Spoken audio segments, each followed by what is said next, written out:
Kitaaba tokko keessaa kanan hubadhe akkas jedha.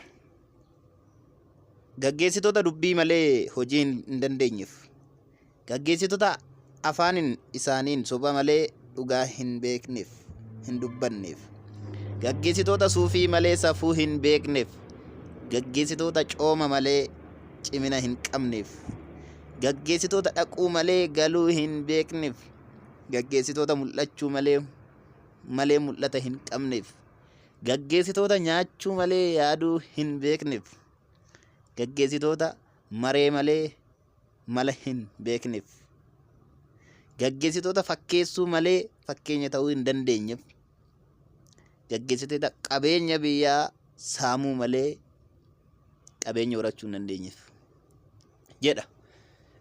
Kitaabni kun baay'ee na gorsee waa baay'een irraa argadhee waa baay'een irraa hubadhee, egaa hunda isaa wanta kitaaba kana keessa jiru fuula isaa waliin akkan isin dhiyeessuuf mana kana fooloo akkasumas laayikii, koppiliinkii, sheerii, koomentii gochuu hin dagatina.